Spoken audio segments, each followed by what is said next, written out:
My name is Frank Suess. I'm the CEO and Chairman of BFI Capital Group. BFI is a wealth management group out of Switzerland.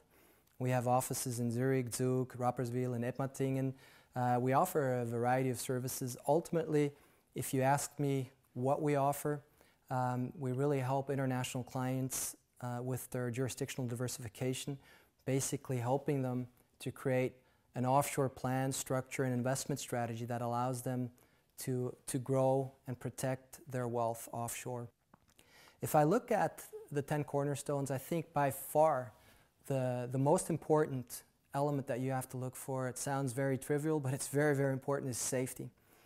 I'd say 90% of our clients, the number one item they're looking for is safety. Now, safety comes at different levels. Basically, what they're looking for is safety in a time during which we're in uncharted territories. We've got huge fiscal and monetary imbalances, and there's governments, including the US government, that are way, way over-indebted. If you look at the debt to GDP ratio of Japan, it's over 230%. The US is one of the highest as well. Custody needs to be in a country where it's safe, and the safest countries are those with the lowest debt. Switzerland, for me, is the number one place to custody your assets. We have in Switzerland a debt to GDP ratio which is lower than 35%. The reasons for that, mainly direct democracy. In 2004, the Swiss people voted that they wanted a debt brake in place, which basically made it law for the government to not build up more debt. And that is the reason we were at that point at about 50%, and the Swiss people said, it's enough. You don't have that anywhere else. Most other governments, certainly everyone around us, with Switzerland being smack dab in the middle of Europe, most countries around us are deeply indebted. That's a situation that has a lot of implications, and I think for you as an American, that is one of the main reasons why you want to do something offshore, to protect you from the implications of debt. Safety obviously comes therefore at the jurisdictional level, at the institutional level, and then at the level of which advisors do you work with. Who are the people that you work with overseas? That is how safety is created. The number two element, which I think is specific to the Americans, is asset protection. Legal asset protection is more important than anywhere else in the world for Americans. If you're a wealthy entrepreneur, a wealthy family, if you have significant wealth, you need to protect yourself from all those different predators that are out there. There's 9 out of 10 lawsuits in the world. They're filed in the US. 90% of all worldwide lawsuits are filed in your home country. Less than every 30 seconds there's a lawsuit filed in the US. If you are an entrepreneur, if you have your own business, you've got a chance of 1 to 3 to be sued very soon. That is an issue. Adding that offshore level, adding just that one more level of making it difficult for the predator, even if it's just a bank account, although with that the protection is very low, but having an asset protection trust, having a foundation in, let's say, Cook Island or St. Kitts and Nevis, that is something that adds a lot of protection to you and your family. Global diversification of assets. Why would you want to globally diversify your assets? There are many reasons. 2 of them are basically what you want is to set up a structure that allows you to invest in all those wonderful funds and investment strategies that are out there. If you're only investing in the US with your local bank, with your local advisor, you're really not taking advantage of the overall universe of possible global investments out there. For some of our clients, it's really just a matter of being able to have a lot of different foreign currencies, transact in those foreign currencies in a convenient and cost-efficient way. American banks are not known for their global capabilities. For that, offshore is better. Capital preservation and growth. Obviously, when you go offshore as at home, you want to go with asset managers, with business, with investment strategies that afford capital growth, basically growth and preservation. Ultimately, you want to stay at least ahead of inflation. Convenience. Convenience is big. Convenience is very important. When you go offshore, you want to work with a structure that allows you ready access to your investments, that affords you, maybe on an annual basis, easy reporting, There are some structures that take more work, that will require more accounting work and may cost more on an annual basis than others. Try to look for convenience and make it simple. One factor in convenience is working with a company like BFI. We coordinate a lot. You know, some of our clients have multiple banks, multiple asset managers. They may have us manage part of their wealth, but they might have others. We provide consolidated reporting. We help them review the portfolios, you know, on a consolidated basis, but also on an account level. We help them structure something called private placement life insurance or their trust. In that view, you know, we're really their guys overseas. They contact us and we work with them. That creates a lot of convenience.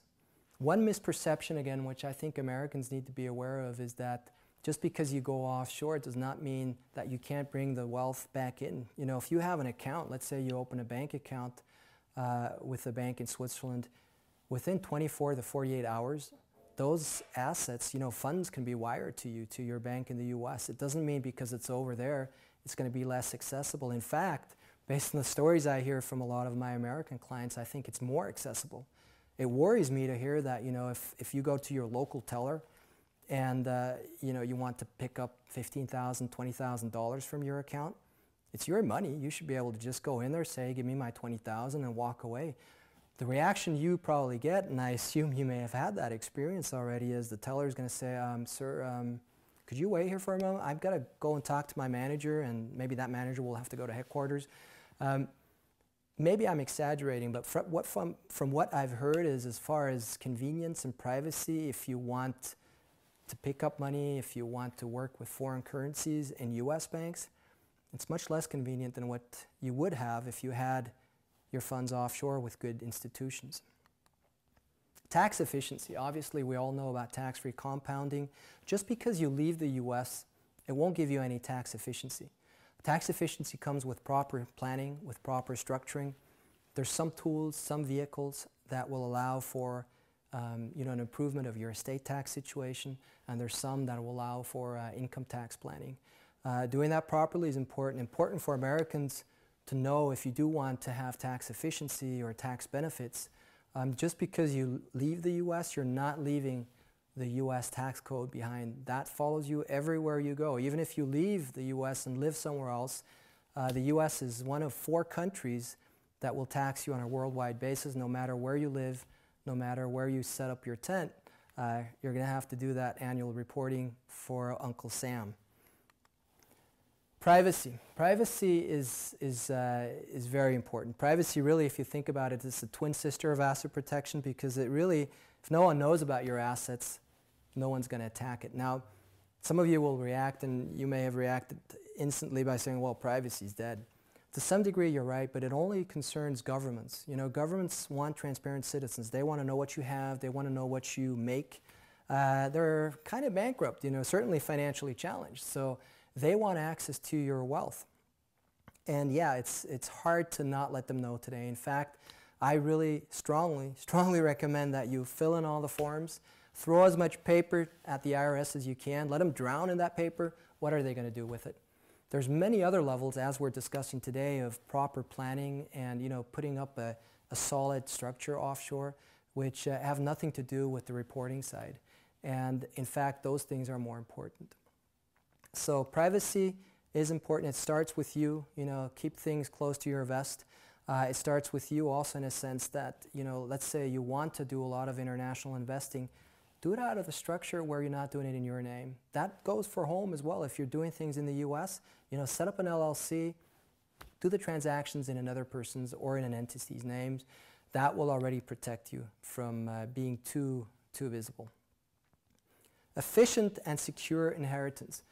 As all of you know, if you just go and open a bank account overseas and you don't let anyone know about it, you're exposing yourself and your family to some problems. If something happens to you, how will they make sure that they get those assets? So if you do go offshore, it's really worthwhile, for many other reasons as well, to have a structure, to maybe have a trust, maybe have a foundation, have a private placement life insurance in place. Longevity. You want to plan for the long term. You don't want a plan that falls apart every few months or years. You know, there's ways to set things up which are for generations. And generally, if that's what you're looking for, That is a key element of the overall thing. Just because the structure you're going for is for the long term doesn't mean that the underlying investments and underlying activities of the structure have to be inflexible, not at all. But the overall legal structure, make sure it's for the long term. That is better and very important. Finally, compliance. It should be obvious by now, certainly the last few years, with FATCA and so on, have probably made it very clear that you got to do your reporting, and always you want to try to stay in compliance with your tax rules. Now, I'm saying try to stay in compliance. My experience with U.S. tax rules has been that you go to an attorney and he will never really give you a yes or no answer, a black and white answer. The tax code in the U.S. is really just too complicated and complex and convoluted. But that's a fact of life. You're American, you have to deal with it, do the best, and go offshore. Be sure that you hand in your FBAR, hand in the files, the reports that you need for trusts and so on. Again, that is today the name of the game. What you do not want is to give unnecessary leverage to the authorities against you. So those are my 10 points. Those are 10 points of, 10 cornerstones of offshore planning. I think you really have to look at each individual situation of a client. As you're building that offshore plan, go through this checklist. I hope it helps you. I hope it intrigues you to have that checklist. You may now ask, well, is it possible to create a plan that involves all of those 10 cornerstones? My answer to you on that is yes. You can have a plan that involves all 10 cornerstones. Maybe some points more or less than others, but we do that all the time. That is what BFI is about. We always make sure that we first look at structure and planning, and then at the underlying asset allocation and investing. I hope to see, or at least hear, you, and look forward to answering your questions, and hopefully, maybe some point, working with you. Thanks a lot.